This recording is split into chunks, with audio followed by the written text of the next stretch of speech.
We all know that some events in life shape who we become. For me, it was as a union leader at the Beaconsfield mine tragedy.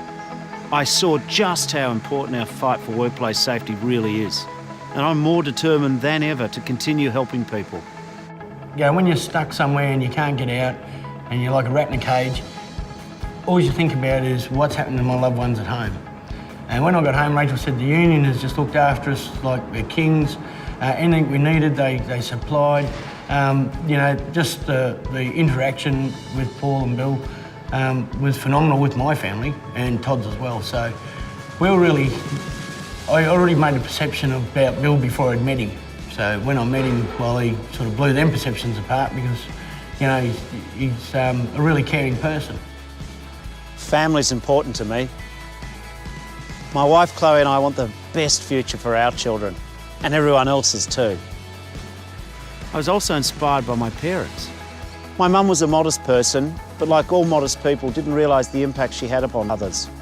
She came from a working class background, but put herself through university through sheer hard work and ability. Because of her, I believe that every child should get a quality education. My dad was a seafarer, but when he and Mum had my twin brother and I, he came ashore to work on Melbourne's docks. He believed everybody deserved a second chance. He believed in people getting a fair go at work. That's something I've devoted my adult life to.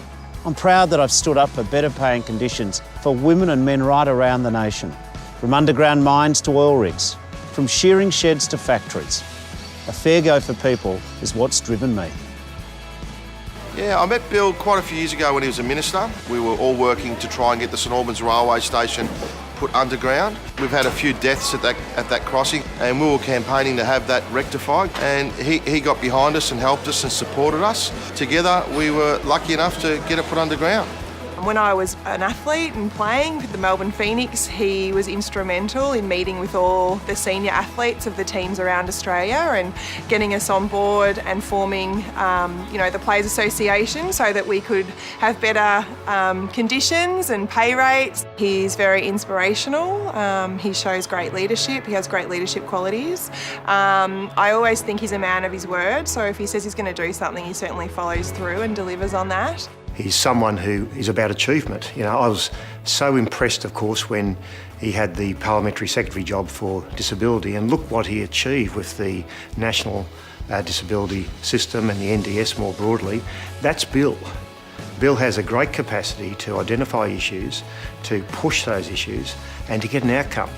Bill won't just govern, and I know this in the capacity and the ability that he's got. He won't just govern for part of the country, he'll be governing for everyone, no matter where people come from, no matter what their background. He's inclusive, he brings people with him. Just look at the NDS and you'll see that writ large in many things that he'll do if he has the chance to be Prime Minister, and I believe he'll make an outstanding Prime Minister of this country.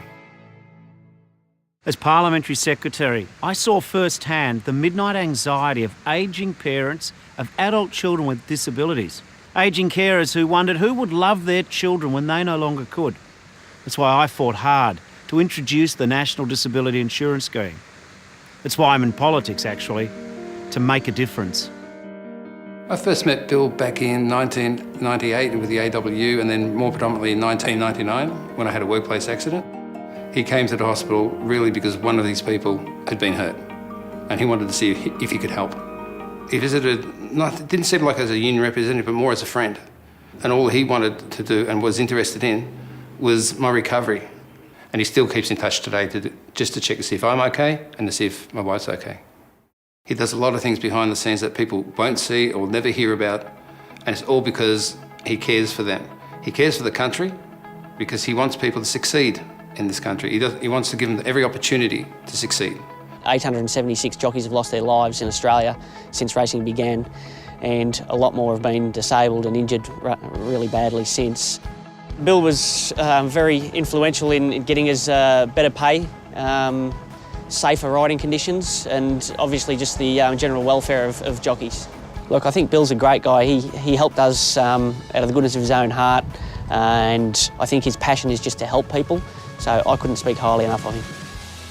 To be Prime Minister of this country, and to be a good Prime Minister, you have to have a broad understanding of the economy and society. and you have to be able to exercise key decisions with a sense of humility and a sense of vision, and you have to be determined, very determined, to achieve fundamental changes in a constructive way. These are skills that I believe that he possesses. Mr Abbott is stuck in the past, and everyone knows he's not about to change. But if Mr Abbott and Mr Hockey's Liberals win the next election, there will be nothing to stop them doing what they really want to do. They'll cut Medicare, cut hospitals and cut pensions. They will cut schools and cut universities, just as they did in their first and second budgets. Australians don't want big cuts to health, education and pensions. Australians don't want cuts to Medicare, and they certainly don't want $100,000 university fees that will lock young people out of a good education. Do Mr Abbott and Mr Hockey not understand this? Or is it just that they don't care? Well, I do care. I will stand up for Australia's future. A shortened Labor government will be about solutions in health, jobs and education for today and the decades to come. A shortened Labor government will be about solving future challenges. A shortened Labor government will advance Australia.